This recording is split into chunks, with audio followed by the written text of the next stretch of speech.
Aujourd'hui, nous vous proposons le texte de Matthieu 5 et nous sommes au paragraphe 14. Mais nous aimerions quand même faire la lecture dans une traduction du paragraphe 13 et 14. Vous êtes le sel de la terre.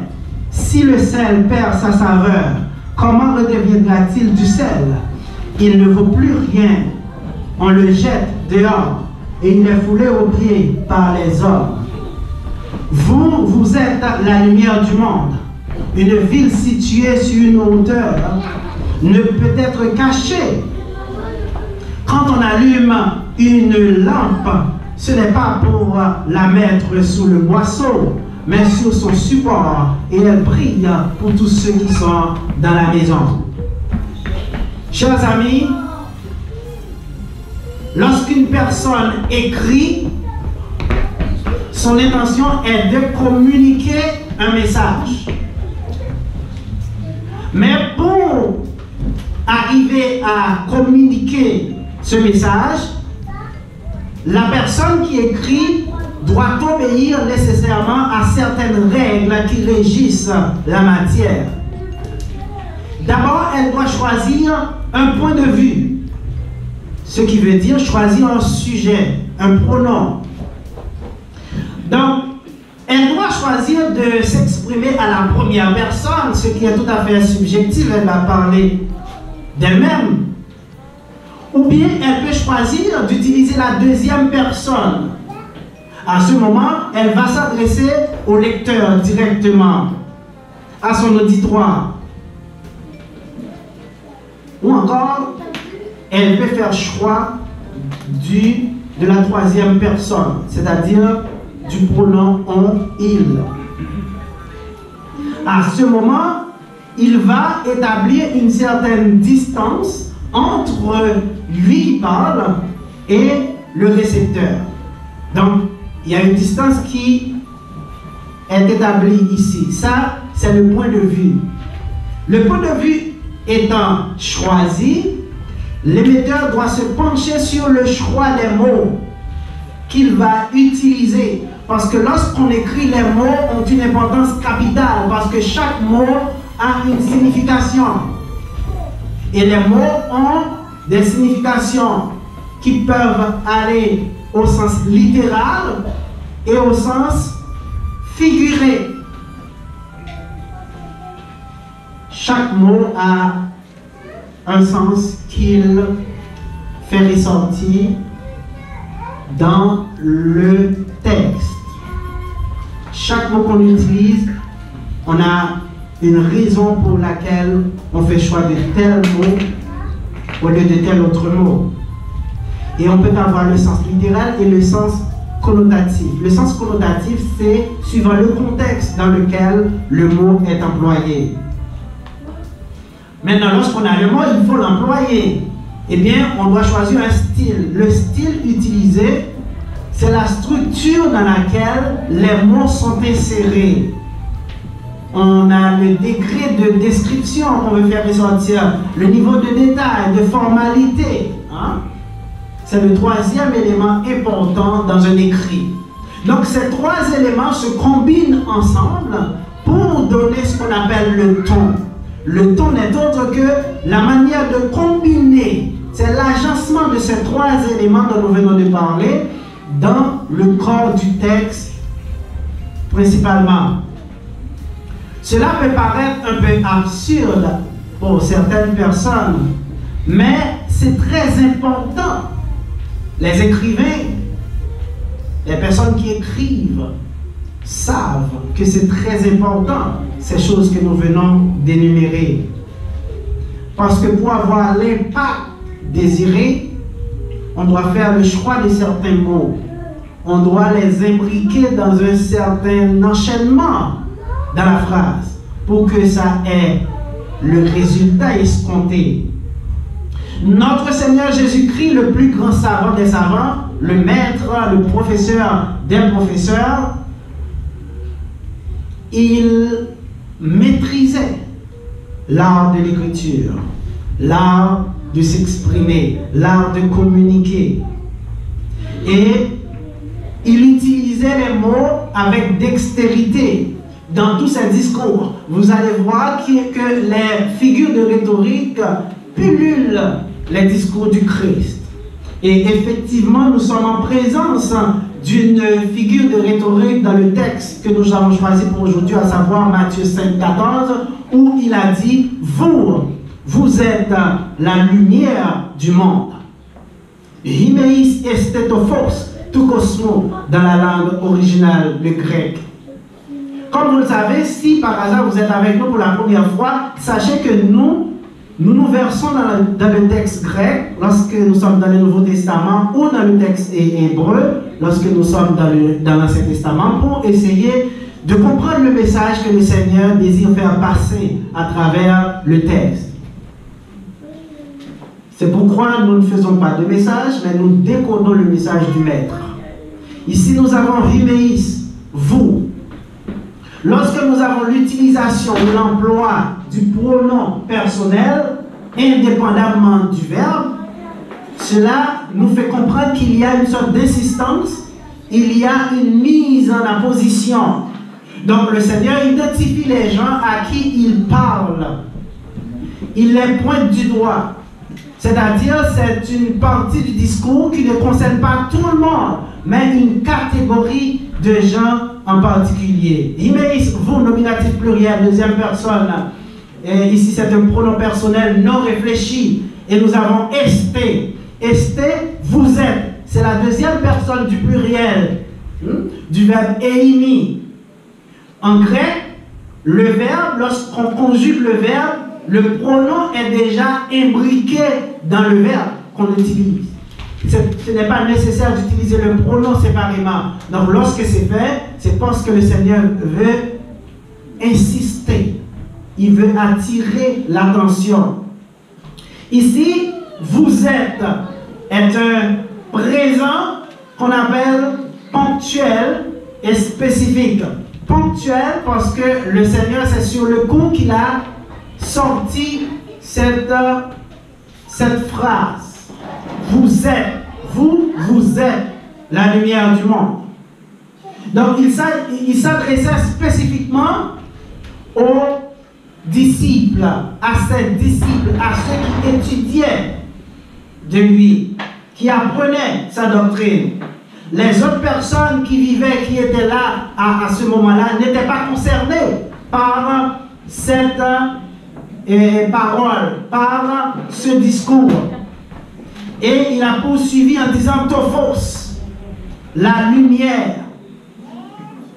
Quand on parle de la lumière, chers amis, on fait référence à la parole de Dieu ici dans le sens qu'on est. C'est-à-dire la doctrine du Christ, généralement. Si vous lisez Psaume 118, le paragraphe 105, vous allez comprendre. Donc la lumière désigne la connaissance de la vérité, par opposition au mensonge qui est représenté par les ténèbres, l'ignorance. Donc lorsqu'on parle de la lumière, on voit la connaissance dans ce contexte. Mais cette connaissance, cette lumière doit briller au bénéfice de qui? Le Seigneur ajoute tout cosmos du monde. Génitif singulier, le hokosmos, le monde. Donc le mot cosmos est utilisé dans le sens d'être humain. Donc la lumière utilisée ici, ce n'est pas une lumière à connotation naturelle comme la lumière qui brille, le soleil ou autre chose, mais c'est une figure. Également, le cosmos utilisé ici, ce n'est pas le monde dans son aspect physique général, mais ici c'est une métonymie employée pour parler des gens qui se trouvent dans le monde. C'est des éléments du monde, à savoir la race humaine, l'être humain. Dans le discours que Jésus-Christ a présenté, qui s'étend du 5e paragraphe du livre de Matthieu au 7e paragraphe, le Seigneur commence à présenter les caractéristiques générales des prétendants au royaume, des gens qui désirent faire partie du royaume de Dieu. Il débute son discours d'une manière générale et objective en utilisant la 3e personne du singulier, disant « Heureux les pauvres en esprit, car le royaume des cieux est à eux. » Il a utilisé la 3e personne du pluriel. Heureux les pauvres en esprit, car le royaume des cieux leur appartient. Les pauvres en esprit, c'est une expression différente de pauvres d'esprit. Les pauvres d'esprit, ce sont des gens qui, d'une manière intellectuelle, ont une déficience. C'est les pauvres d'esprit. Mais les pauvres en esprit, ce sont des gens qui peuvent avoir un haut niveau intellectuel, mais qui par humilité reconnaissent la grandeur de Dieu et savent qu'ils ne sont rien et que tout ce qu'ils ont, c'est la manifestation de la grâce de Dieu. C'est des gens qui acceptent l'autorité de Dieu, qui se soumettent à la volonté de Dieu. Donc le Seigneur a commencé avec la 3e personne, mais il va faire un changement. Souvent dans les discours, il y a changement de pronom. Et il va faire le choix du pronom de la 2e personne. Il va dire, vous êtes la lumière du monde. Il n'est plus dans le registre général. Il descend dans un registre particulier. Il s'adresse directement à ceux qui l'écoutaient, à savoir aux disciples. C'est pourquoi il a utilisé esté, comme nous vous avions dit. Donc c'est un présent spécifique, c'est-à-dire un présent qui exclut toutes les autres personnes qui étaient présentes. Mais il faut souligner que les disciples n'étaient pas encore au niveau de constituer cette lumière dont parlait le Christ. Ils devaient avoir la formation nécessaire. Ils devaient continuer à apprendre pour constituer de manière pleine et entière cette lumière qui doit éclairer le monde entier. Donc, ce n'est qu'après avoir reçu le Saint-Esprit en acte 2, le jour de la Pentecôte, que les disciples ont reçu la plénitude de cette connaissance, leur permettant d'être effectivement la lumière du monde. Nous sommes ici en présence, chers amis, d'une métaphore.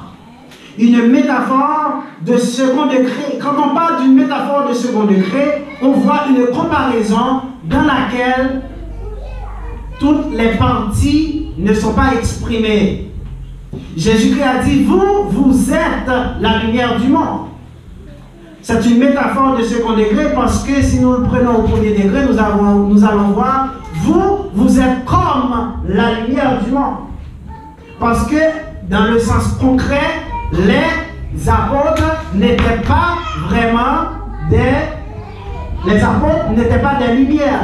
Une lumière que vous pouvez voir, une lumière qui luit dans les ténèbres de manière concrète.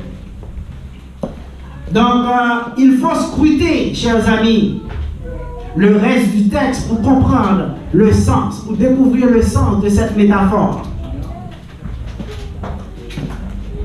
La lumière est l'une des premières choses que Elohim a créées. Si vous lisez le premier livre de la Bible, dénommé Genèse par la version Septante, mais qui est Bereshit selon la version originale. Donc, il est dit, la terre était informe et vide, il y avait des ténèbres à la surface de l'abîme, et l'esprit d'Elohim se mouvait au-dessus des eaux. Elohim dit, que la lumière soit, et la lumière fut. Elohim vit que la lumière était bonne. Elohim sépara la lumière d'avec les ténèbres. Elohim appela la lumière jour, et il appela les ténèbres nuit.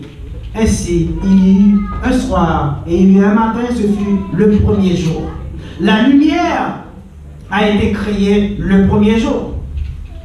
La lumière, c'est la chose qui permet de distinguer, en quelque sorte, les ténèbres. Parce que s'il n'y a pas de lumière, vous ne pouvez pas faire différence. La lumière peut être utilisée au sens concret ou au sens abstrait. Tout dépend du contexte. Si nous partons de cette référence, Genèse 1er, 2 à 5,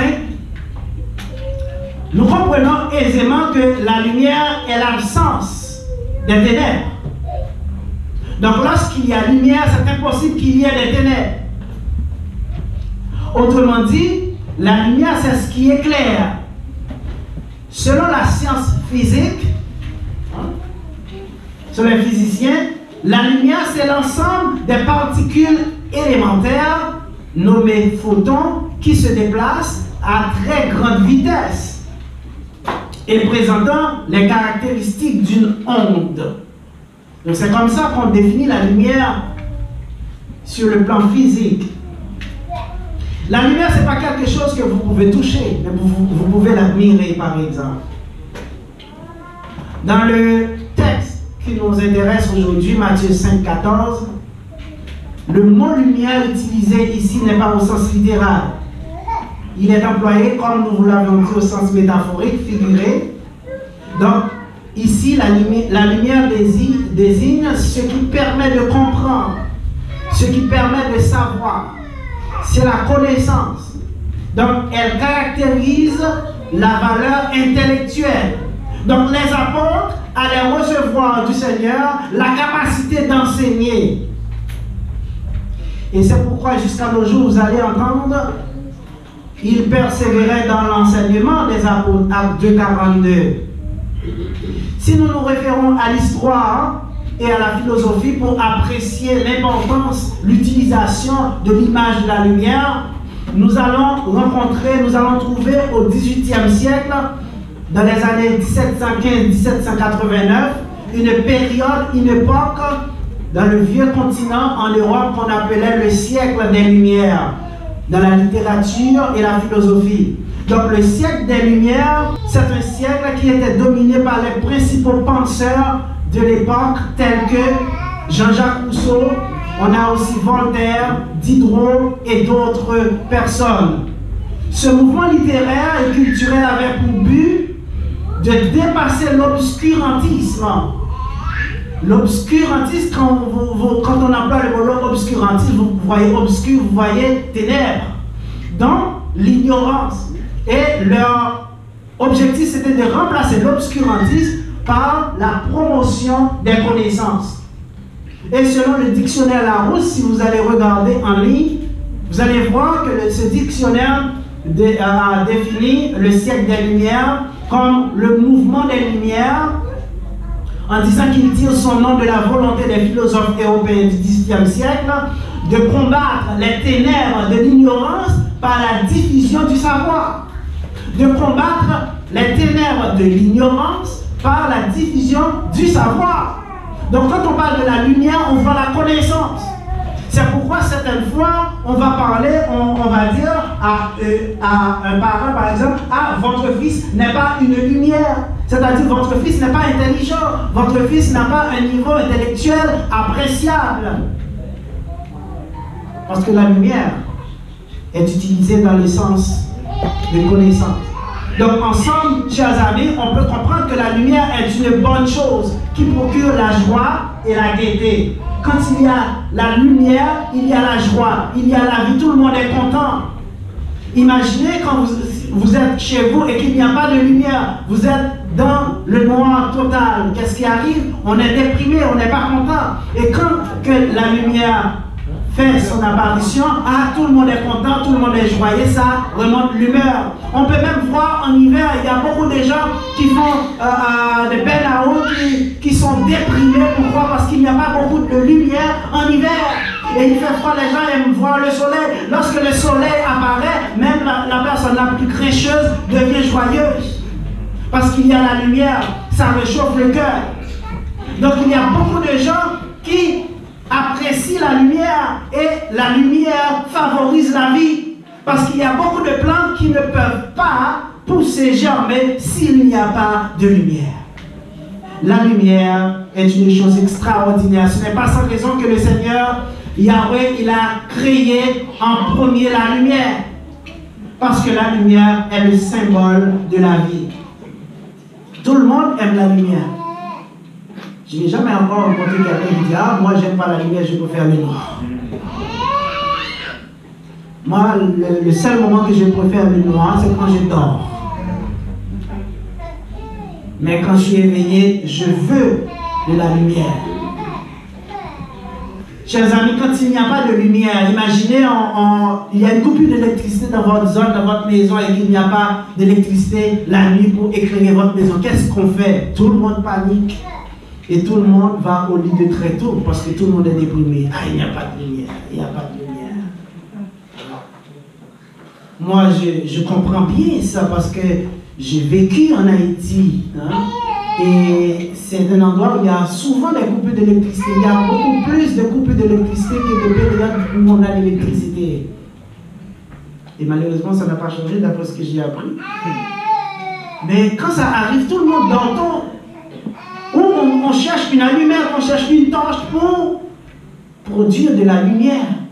Parce que quand il y a la lumière, tout le monde est content. Il fallait entendre, chers amis, je vous raconte, peut-être que vous ne le savez pas, lorsque dans la nuit, qu'il y a on appelle ça le blackout, il y a le noir dehors, partout, il n'y a pas d'électricité, et que boum, on redonne l'électricité, toute la lumière s'allume, et vous entendez à l'unisson une chorale dans tout le pays. Ouais! Yo baillé.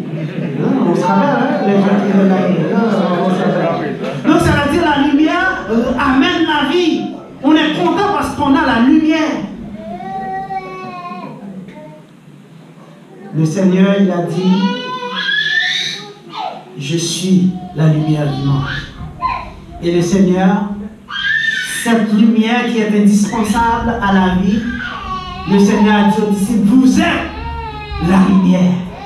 Donc l'importance que la lumière a dans la vie humaine, eh bien, estimez que vous représentez cette même importance dans la vie spirituelle de ces personnes-là.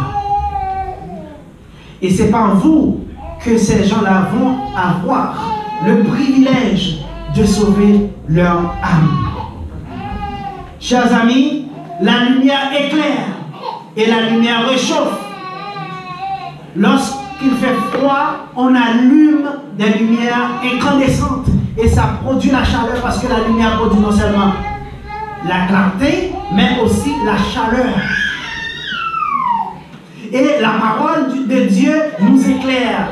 La parole de Dieu nous rend plus intelligents. Et la parole de Dieu nous rend plus heureux. Ça réchauffe le cœur de l'homme. Vous êtes la lumière du monde. Le mot monde ici est synonyme de homme, être humain.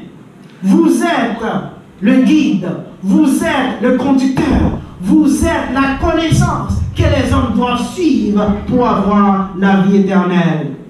Il ne s'agit pas ici du mot monde dans le sens concret du terme, comme on parle du monde inanimé, les arbres, les planètes ou les animaux.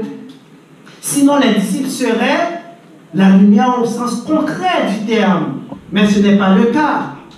C'est le sens connotatif qui prévaut ici. Donc, dans la connotation, nous devons aller chercher le sens du message que le Seigneur voulait faire passer. La lumière est la connaissance de la parole de la vérité qui a franchi des ténèbres de l'ignorance, du mensonge.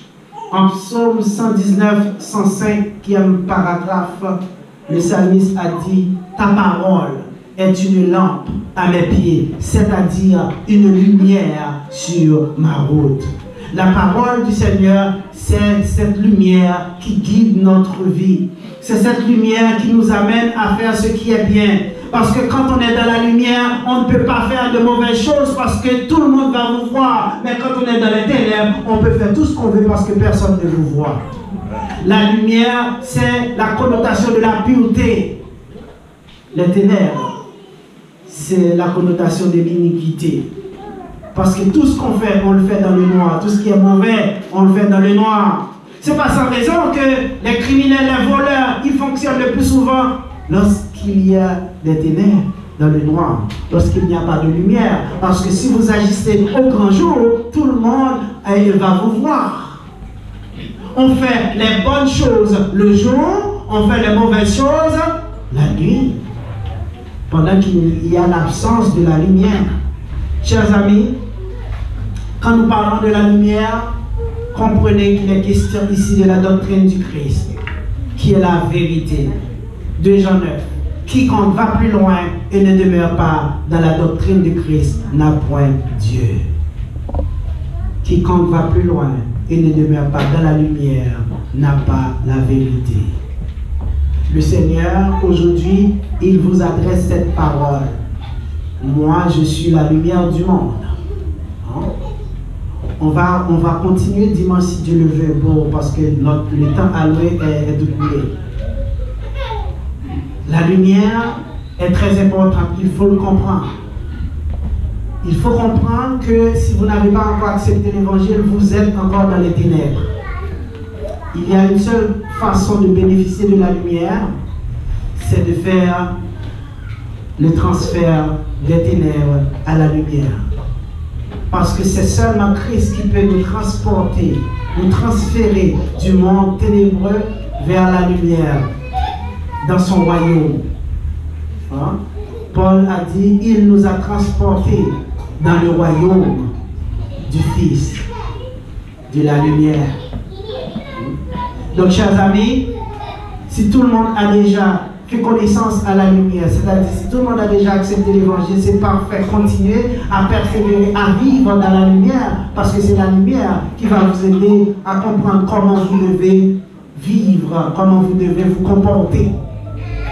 S'il y a des gens qui n'ont pas encore accepté, qui n'ont pas encore fait connaissance à cette lumière, le moment est propice, vous pouvez avancer, nous avons des frères pour vous aider. Et nous allons vous laisser sur cette parole.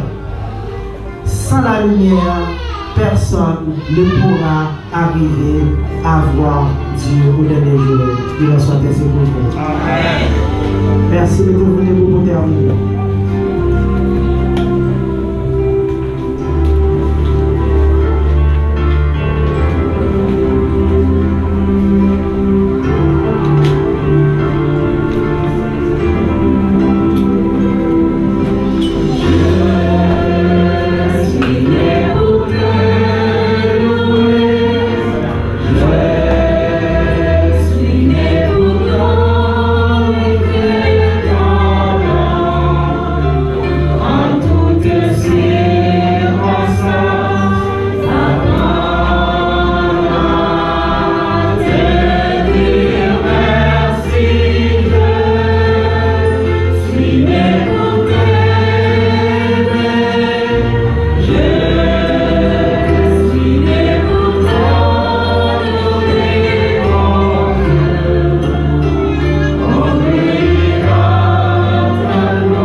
Dieu d'amour, Dieu de bonté, Dieu de gloire et de miséricorde, nous te remercions de ton amour, de ta grâce et de ta bonté infinie. Merci de nous avoir permis de comprendre que tu es la lumière, que tu es la source de vie, que tu es celui qui est la plus importante, qui est la